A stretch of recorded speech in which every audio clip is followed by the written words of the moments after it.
신명기 12장 1절부터 7절에 있는 말씀은 신명기의 법전이 시작되는 이런 말씀입니다. 신명기의 법전은 신명기 12장부터 28장까지의 말씀입니다. 우리는 몇 주 전에 목요 예배 시간에 신명기 12장에 대해서 말씀을 나누었습니다. 그때 신명기 법전에 대해서 제가 말씀을 드렸습니다.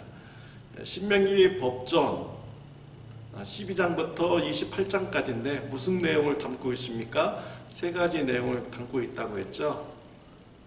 예배에 대한 율법, 또 지도자들에 대한 율법, 이웃과의 삶에 대한 율법, 생활 속에서의 이런 율법, 이와 같이 세 가지에 대해서 신명기 법전은 말씀을 드리고 있다라고 했습니다. 오늘 본문 말씀은 예배에 대한 말씀을 주고 있습니다. 이스라엘 백성들이 가나안 땅에 가면은 예배를 드리기 전에 행할 일을 말씀을 주셨습니다. 먼저 가나안 땅을 청소하라는 것입니다. 가나안 땅에 있는 모든 우상들을 다 없애버리라 라고 이렇게 말씀을 주셨습니다. 높은 산에 있는 제단이라든지 또 작은 산에 있는 제단이라든지 크고 푸른 나무 밑에 있는 제단이라든지 하여튼 어느 곳에 있는 제단이라든지 모든 우상의 제단을 다 없애버리라, 다 청소하라고 오늘 본문에서는 말씀을 주고 있습니다. 우상을 다 청소하여 버릴 때, 다 없애버릴 때 하나님만 온전히 섬기는 예배가 될 수가 있는 것입니다. 우상에게 우리의 마음을 조금이라도 내어준다면 온전히 하나님을 예배할 수가 없는 것입니다. 역사적으로 이스라엘 백성들은 가나안 땅에 있는 우상들을 다 멸하지 못했습니다. 다 청소해내지 못했어요. 이것이 이스라엘 후손들에게 악영향을 주었습니다. 이스라엘 백성들이요, 우상을 섬기기 시작하였습니다. 그렇다고 해서 하나님을 안 섬긴 것이 아닙니다. 하나님도 섬기고 그들의 마음속에는 우상도 섬겼습니다. 유일신 하나님만 섬겨야 되는데 그들은 여러 신을 섬기는 이런 신앙생활을 하였던 것이죠. 심지어 예루살렘 성전에 우상들이 세워져 있는 이런 신앙생활을 그들이 하기도 하였습니다. 하나님께서 진노하셨습니다. 그래서 이방 민족의 침략을 받아서 북이스라엘과 남유다가 멸망하고 가나안 땅에서 쫓겨나는 이런 심판을 그들이 받게 된 것입니다. 저와 여러분들도 이러한 이스라엘 백성들의 역사를 보면서 우리가 신앙적 교훈을 우리가 배워야 합니다. 우리 신앙의 삶 속에서 오직 하나님만 섬기는 저와 여러분들이 되시기를 바랍니다. 우리 주위에 보면은 많은 우상들이 있습니다. 미국에 살다 보니까 또 우리 이 지역 리버사이드와 샌버나디노 이 지역에 살다 보니까요, 안식교가 우리 주위에 이단으로 있습니다. 여호와 증인도 있고요, 몰몬교도 우리 주위에 이렇게 있습니다. 또 우리 한국적인 정서는요, 불교도 우리 한국 사람 주위에 이렇게 있고요, 무당도 있고 또 신천지도 있고요, 통일교도 있고 대순진리도 있고 우리 주위에 정말 수많은 우상들이 이렇게 있습니다. 이러한 우상들에게 우리의 마음을 조금도 내주지 않고요, 온전히 하나님만 섬기며 예배하는 저와 여러분들이 되시기를 바랍니다. 하나님께 나가는 길은 오직 예수님밖에 없습니다. 우리 예수님께서는 내가 길이요 진리요 생명이니 나로 말미암지 않고서는 아버지께로 올 자가 없느니라 라고 이렇게 말씀을 주셨습니다. 오직 예수 그리스도를 통해서만이 하나님께 나아갈 수 있다고 예수님께서 이렇게 말씀을 하셨습니다. 그래서 예수님 이외에 다른 우상을 주장한다든지 행위를 주장한다면 그 모두 다 잘못된 신앙이고 우상인 것이죠.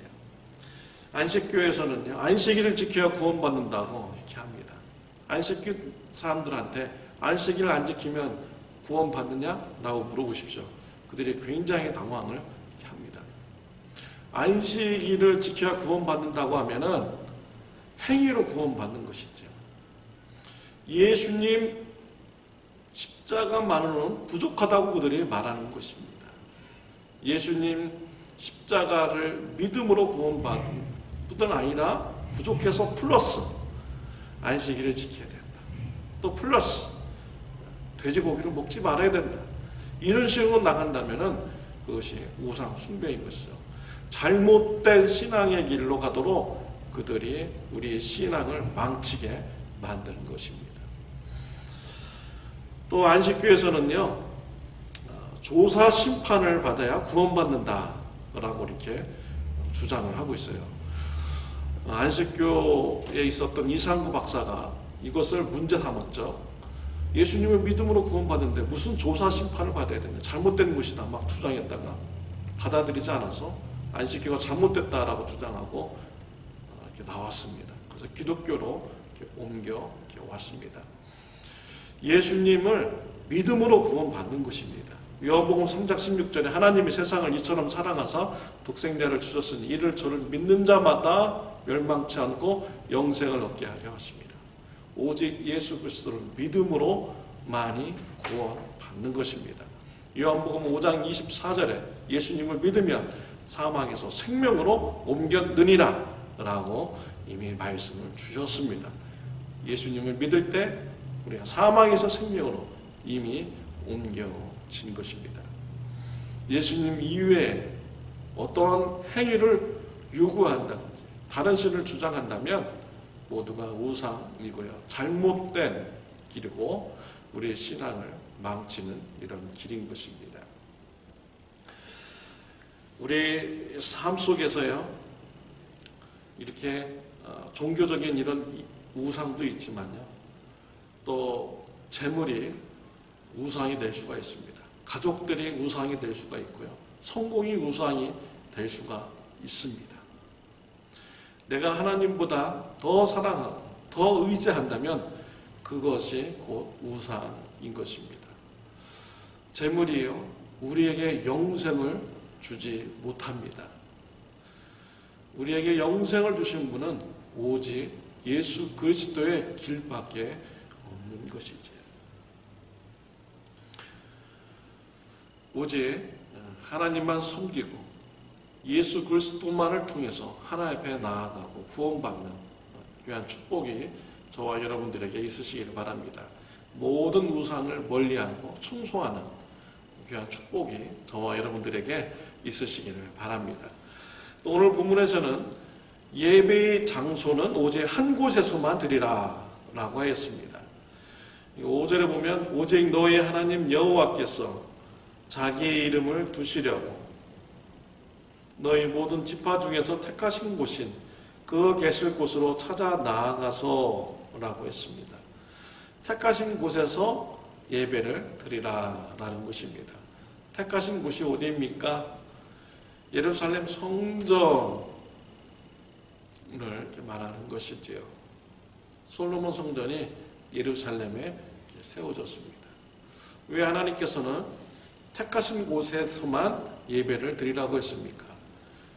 예루살렘이라는 그 모리아산이 거룩한 장소이기 때문에 그곳에서만 하나님이 임재하시기 때문에 그곳에서만 예배를 드리라고 한 것입니까? 아닙니다. 요한복음 4장에 보면 사마리아 여인이 예수님께 질문을 하죠. 우리 조상들은 그리심산에서 예배 드려야 된다고 하고요, 유태인들은 예루살렘에서 예배 드린다고 이렇게 얘기하는데 어떻게 된 겁니까?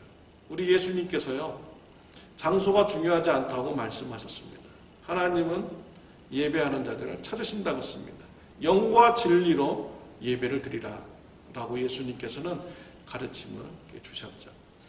하나님께서 한 곳에서만 예배를 드리라 라는 것은요, 하나님 앞에 나아가는 길은 오직 한 길뿐이 없다라는 것을 말씀을 주시는 그런 의미인 것입니다. 누구입니까? 예수님입니다. 오직 예수 그리스도를 통해서만이 하나님 앞에 나아갈 수 있다는 하나님의 구속사적인 그런 메시지가 그 안에 담겨져 있는 것입니다. 우리가 예배 드릴 때요, 아무리 예루살렘에 가서 통곡의 벽 앞에서 그곳에서 예배를 드린다고 할지라도 예수님 없이는 하나님 앞에 나아갈 수가 없는 것입니다.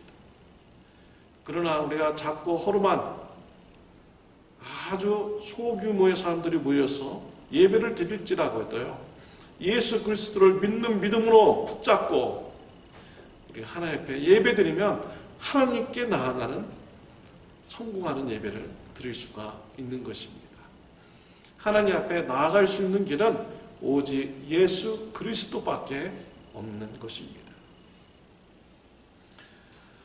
사랑하는 성도 여러분, 예수님의 피를 의지하여서 하나님께 예배드리고 오직 예수 그리스도를 통하여 하나님만 섬기는 저와 여러분들이 다 되시기를 바랍니다. 기도하시겠습니다. 하나님 아버지, 감사합니다.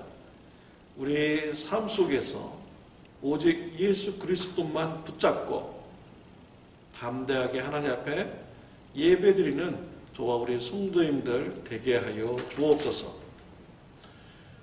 모든 우상을 다 내어버리고 오직 예수 그리스도만 붙잡고 하나님께 예배하는 자가 되게 하여 주옵소서.